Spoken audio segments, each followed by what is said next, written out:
안녕하세요. 여러분의 코리안 러닝 튜터 단비입니다. 한국어를 배우고 있는 여러분들을 위한 팟캐스트입니다.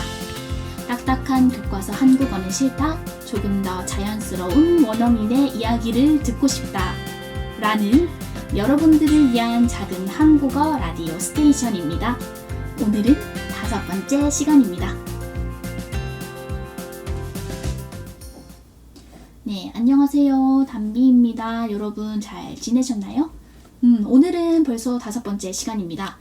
어떤 이야기를 또 재미있게 해볼까 고민을 하다가 사실은 고민을 많이 하지 않았습니다. 왜냐?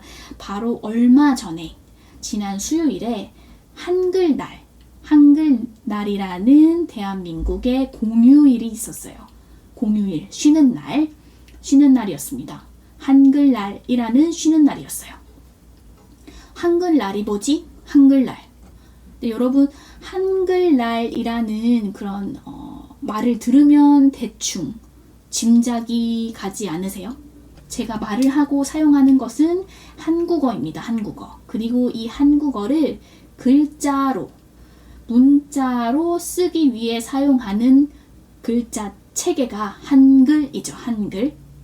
영어는 알파벳을 사용하고 중국은 한자를 사용하고 그리고 일본은 히라가나하고 카타카나를 사용하는 것처럼 한국어를 글자로 표기하기 위해서는 한글이라는 글자, 문자를 사용합니다. 그리고 한글날은 한국에서 이 한글이 만들어진 것을 축하하는 날이에요. 축하. 한글 생일 축하합니다. 뭐 이런 느낌의 공휴일, 기념일입니다. 여러분 알고 계시지 않을까 싶기도 해요. 한국어를 배우는 학생이라면 아니면 한국어에 관심이 있어서 혼자서 공부를 했던 분이라면 한글이 어떻게 만들어졌는지에 대한 어떤 이야기들도 알고 있지 않을까 생각을 하는데 오늘 이 기회를 통해서 다시 한 번 더 제가 말씀을 드릴게요. 한글은 세종대왕이라는 조선시대의 왕입니다. 세종대왕이라는 왕에 의해서 만들어졌어요.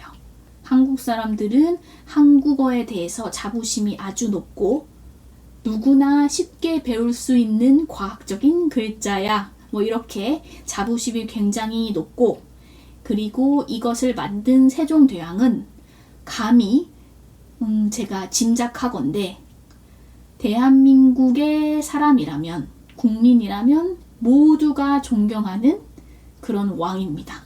네, 그 한국의 그 지폐, 종이돈 지폐에도 세종대왕이 그려져 있어요. 그만큼 모두에게 존경받는 그런 사람입니다. 네. 한글이 어떻게 만들어졌는가? 매년 10월 9일이 한글날인데요. 이 10월 9일은 어떻게 정해졌는가를 보면 그 세종대왕이 옛날 조선시대에 이거를 내가 한글이라는 글자를 만들었으니 여러분 이걸 이제 모두 쓰십시오 라고 공식적으로 발표한 날이에요. 여러분 이제 한자를 쓸 필요가 없습니다. 한글이라는 글자를 만들었으니 이제부터 여러분 한글을 쓰십시오 라고 조선이죠. 조선 사람들한테 발표를 한 거예요. 잠깐 뭐지? 여러분 이제 중국 한자를 쓰지 말고 한글을 쓰십시오 라고 했다는 건 여러분 똑똑한 분들은 눈치채셨을 것 같아요. 그 당시에 예전에 한글이 없었을 때의 한국 사람들은 한국어를 표기하기 위해서 쓰기 위해서 중국에서 가져온 글자 한자를 사용했어요. 그렇지만 아시는지 모르겠네요. 한자 너무 어렵거든요. 한자 글자 수가 너무 많고 막 복잡하게 생겼고 쓰기가 너무너무 어려운데 이거를 글자로 쓴다고 생각하니 이거를 어떻게 할 수 있었겠어요? 맞습니다. 일반적인 사람들, 그냥 밭 갈고 논을 갈고 하는 사람들은 글자를 쓸 수 없었어요. 글자를 읽을 수가 없었죠. 한자가 너무 어렵기 때문에. 아주 공부를 오랫동안 한 사람들, 높은 사회적 지위를 가진 사람들만 쓸 수 있었던 거예요. 그 한자를. 잘난 사람들만 한자를 읽고 쓸 수 있었다. 그러니까 이제 세종대왕은 생각을 한 거예요. 본인은 한자를 쓰면 되겠죠. 그런데 못 배운 사람들, 못 배운 일반 국민들, 백성들은 쉽게 자기의 생각을 표현할 수 없는 거죠. 그래서 내가 이렇게 있으면 안 되겠구나.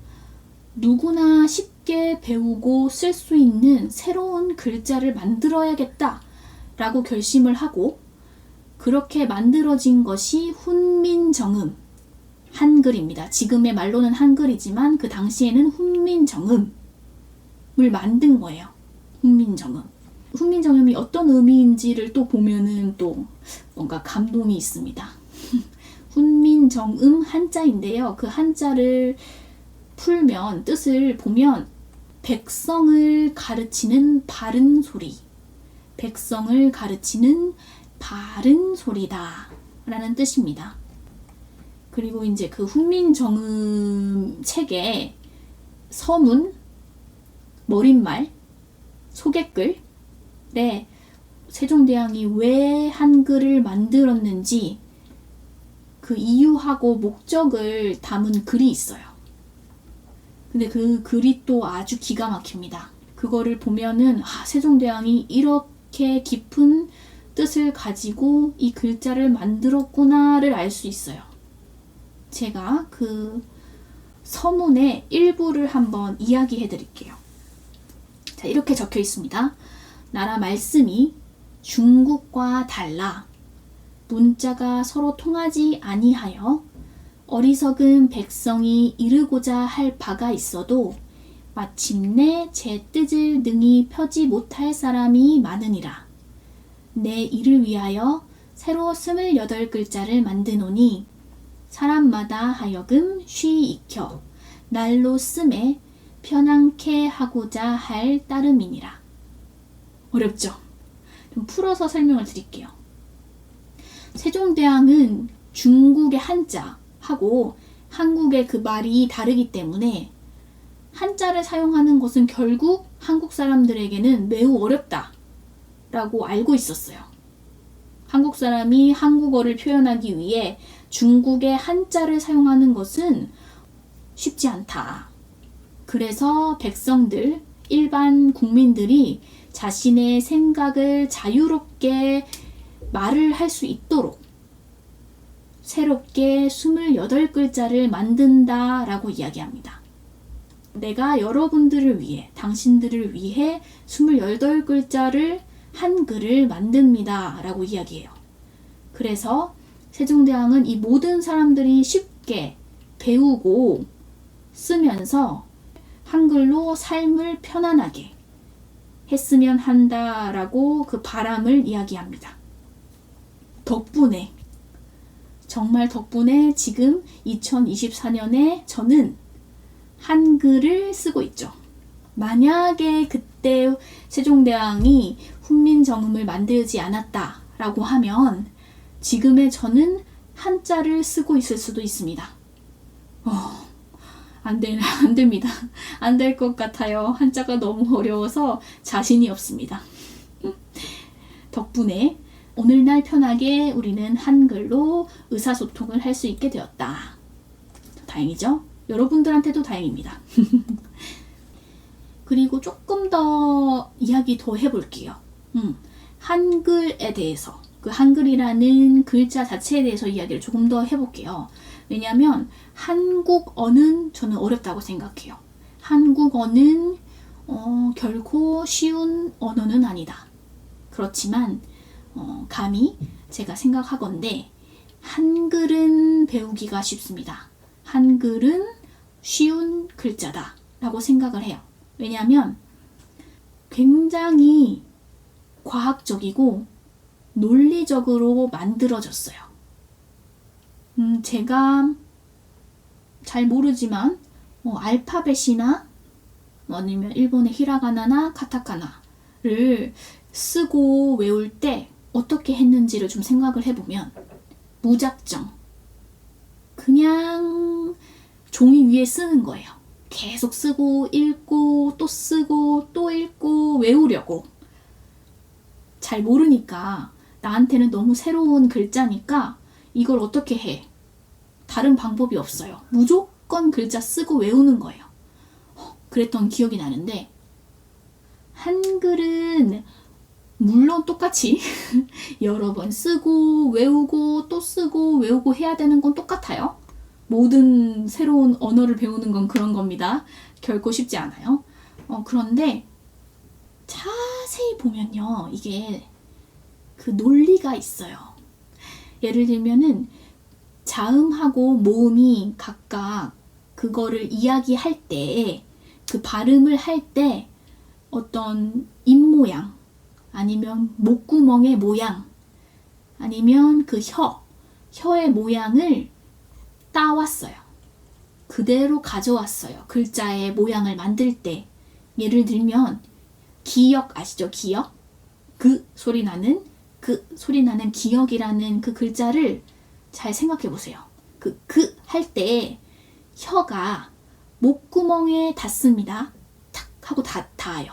그 하고 친단 말이에요. 그 할 때 딱 막아요. 혀가 목구멍에 닿는 그 모양이 기역 그 모양이에요. 기역. 그 기역의 딱 각진 모양이 그 혀가 목구멍을 탁 막아서 닿는 모양을 닮았어요. 네, 그걸 가져온 거고 그리고 미음 아시죠? 미음?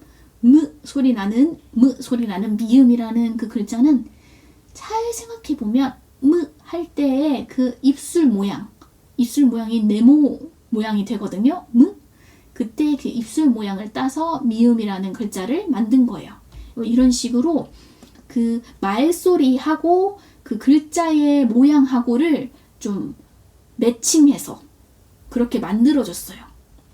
굉장히 논리적이다. 물론 우리가 그 글자를 외울 때 이런 것까지 자세하게 생각하지는 않을 수 있는데 가만히 돌이켜서 생각해 보면 이거 맞아. 내가 기역 소리 낼 때, 미음 소리 낼 때 그렇게 되는구나. 내 입모양이랑 혀의 모양이, 목구멍이 그렇게 되는구나 라고 하실 거예요. 그런 식으로 되게 규칙이 있고 효율적으로 만들어진 글자이기 때문에 처음 배우는 외국 사람들한테도 조금만 노력하면, 조금만 시간을 투자하면 쉽게 배울 수 있는 글자다 라고 저는 생각을 합니다. 아무튼 그래서 오늘은 한글날에 대해서 좀 이야기를 해봤습니다. 한글날 그리고 한글에 대해서 좀 이야기를 해봤어요. 대한민국의 한 사람으로서 한글을 굉장히 소중하게 생각합니다. 되게 의미 있는 글자이고 그 세종대왕이라는 왕이 당시에 한글을 만들었을 때의 목적과 이유를 또 생각을 해보면 그 후손으로서 굉장히 마음이 따뜻해지고 존경스럽다라고 생각하게 돼요. 그리고 이런 따뜻한 글자 한글이 지금 전 세계적으로 많은 사람들이 배우려고 하고 있다는 것도 자랑스럽게 생각합니다. 오늘의 또 이런 이야기들이 뜻깊은 시간이었으면 하고 다음에는 또 더 다른 재미있는 내용으로 돌아오도록 하겠습니다. 그러면 오늘은 여기까지. 안녕.